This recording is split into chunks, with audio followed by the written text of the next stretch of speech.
Hello, hello, Sarah of SEK Handmade, and today I'm going to share with you how to work the Diamond Zig Zag Stitch. Let's go! All right, let's talk about what supplies you're going to need for this tutorial. You can pick any weight yarn. I have picked Wool Spun by Lion Brand. This is actually a discontinued yarn, but it's one of my favorites. It's a nice plush bulky weight yarn. And then you'll just also need a matching hook. This can be whatever hook size you prefer to work with the weight of yarn that you're using. Remember, we're just practicing here, so this combination doesn't have to be perfect. All right, the Diamond Zig Zag pattern is a stitch multiple of 8. That's a big one. So what you're going to do is decide how many zigzags you'd like to swatch and take that number and multiply it by 8. I'm going to keep it small and simple for this tutorial, so I'm going to go ahead and take 8 times 2. 8 times 2 is 16. Then I really like to anchor crossed stitches like this with a single stitch at each end. So I'm going to add 2 stitches to my stitch pattern so that I can have those anchored stitches at each end. So 16 plus 2 is 18. And then for this stitch, we're going to work a simple row of single crochets as a base to work our diamond zigzag pattern on top of. So then I'm going to add 1 more turning chain. So I will end up with a total of 19 chains. You can use this same math to go ahead and make your swatch as big as you'd like it to be. So I'm going to start with my slip knot, and then I'm going to chain 19 chains. All right, I have my 19 chains here, and like I said, the first thing we're going to do is work a row of single crochets. I always prefer to work my stitches into the back bump. You can work into your chain however you would like. I'll go ahead though and drop a tutorial for how to work into the back bump if that's something you'd like to try. No matter how you're working into your chain, we're going to go ahead and skip the first chain, work our first single crochet in the second chain from our hook, and then work all the way down our chain. Go ahead and pause the video here, and I'll meet you back when we're ready to do our first row of our diamond zigzag pattern. All right, I've completed my setup row of single crochet stitches. Now I'm ready for my second row of stitches and my very first row of the diamond zigzag pattern. The first thing we're going to do is work our anchor stitch, and for that I'm going to do a double crochet. So I'm going to chain 2, turn my work around, and in that very first stitch I'm going to put a double crochet. Now we're ready to start the zigzagging pattern. This is going to be worked with treble crochets, and we're going to be crossing our stitches both backwards and forwards. So to make my first crossed pattern, I'm going to skip 2 stitches and work into the third. Yarn over twice. We're going to be working a treble crochet, go into that third stitch, and complete our treble crochet. Now we're going to work another treble crochet into the next stitch. Yarn over twice, insert, pull up a loop, pull through 2 loops, pull through 2 loops, pull through 2 loops. So now I have 2 treble crochets, and now we're going to work back into those skipped stitches. I'm going to cross behind these 2 stitches that I've already worked. So I'm going to lean my work forward and look for my 2 skipped stitches that I made. I'm going to reach all the way back to my first skipped stitch, and I'm going to work a treble crochet in that first skipped stitch. Then I'm going to find the second stitch that I skipped and work a treble crochet into there.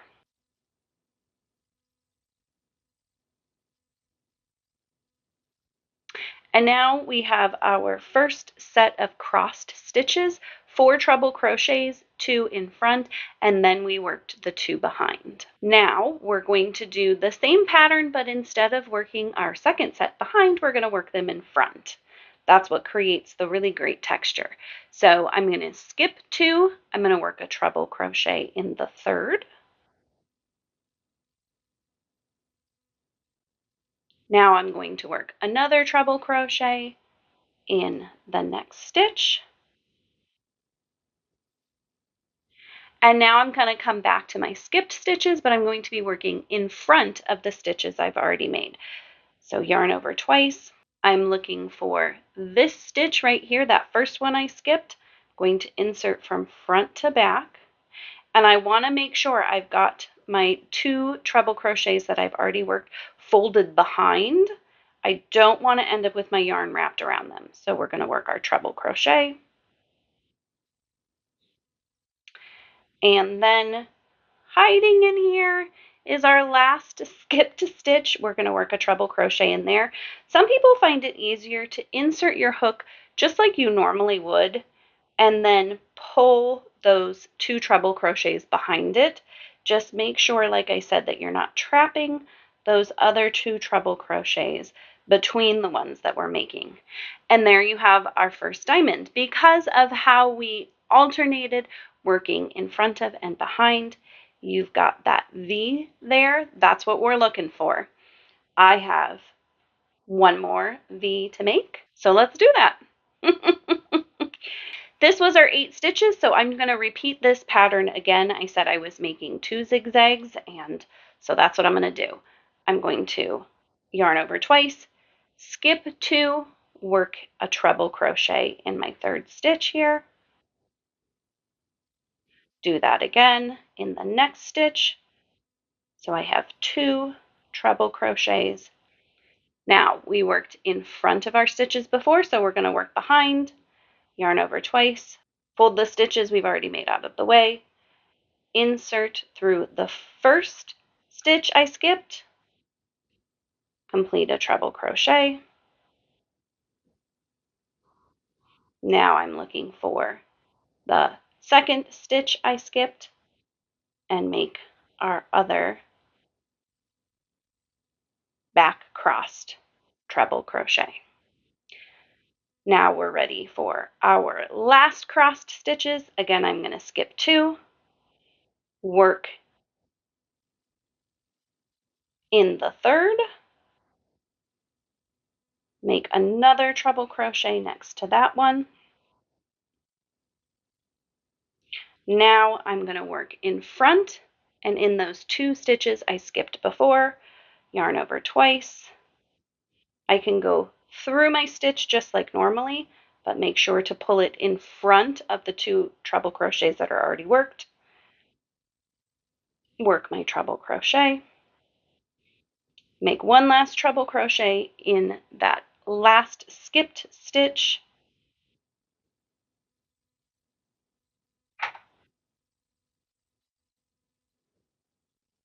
And now you can see I have 2 V's, and then I'm just going to go ahead and work a double crochet in the final stitch for my anchor stitch, and that's my first row.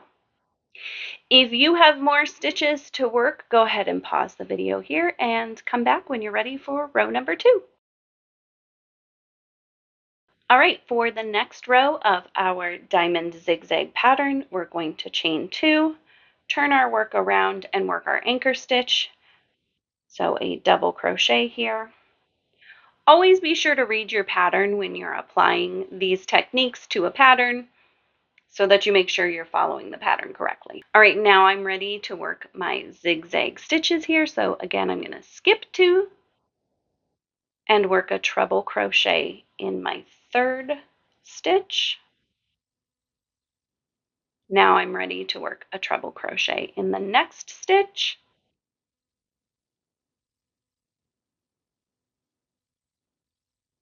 And then I'm ready to work my cross stitches.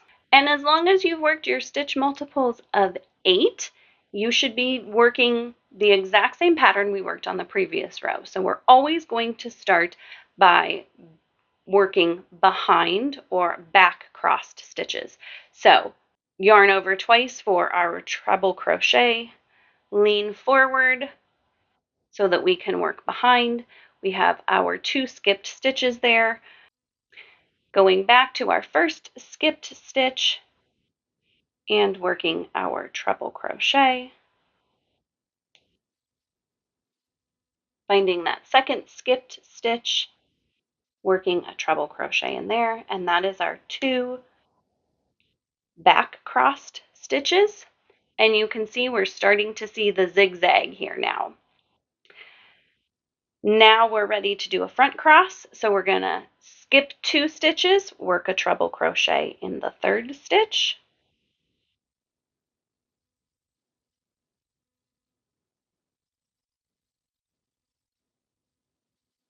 work a treble crochet in the 4th stitch,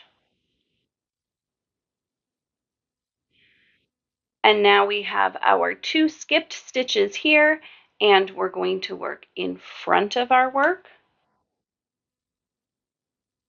grabbing that skipped stitch, the first one, working our treble crochet, and now working a treble crochet in our 2nd skipped stitch, making sure we're in front of the first 2 treble crochets we made. And that's our first 2. You can see it kind of looks like an X, but if you're looking at your pairs of 4 stitches, we're zigzagging back and forth. All right, to finish up my row, I'm now going to back cross my stitches. So skip 2 stitches, work in the 3rd stitch. Then I'm going to work in the next one, another treble crochet. And then these 2 stitches should line up together. So you should always be working your 4 crossed stitches on top of 4 previously crossed stitches. The groups of 4 should stack on top of each other. So if you start to get a little off kilter, something has gone awry, and you need to go back and take a look. If I had to guess, it's easy to mix up exactly where you're skipping your stitches. So check that out first. Now we're ready to cross behind. So I'm going to work a treble crochet in my first stitch that I've skipped there.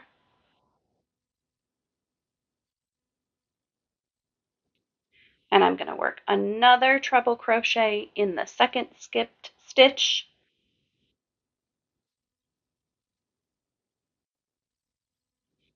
And now I'm ready for my last one. I'm going to skip 2 stitches, work a treble crochet in the 3rd, work a treble crochet in the next stitch. And now one more time, I'm going to cross in front of these stitches. So front crossed stitches, going back to the first one that I've skipped, working my treble crochet there, going back into that 2nd skipped one, always making sure I'm staying in front of the first 2 treble crochets I made. And now I'm going to work a double crochet as my anchor stitch on that end. And there you have it. That's what 2 rows looks like. You'll continue working that same 1 row repeat to build your fabric up. And then you'll really start to see zigzags happening as the stitches line up on top of each other. And then you've also got these little diamonds and crisscrosses, depending on how you look at your fabric. This is such a fun, dynamically textured fabric that I just love it so much. If you enjoyed learning the Diamond Zig Zag pattern, I would love it if you would subscribe to my channel, like this video, share it with a friend, then be sure to turn on notifications so you don't miss out on any other tutorials I share. I've also linked in the show notes below to all related videos and patterns, so be sure to go check that out. Until I see you next time, happy crafting!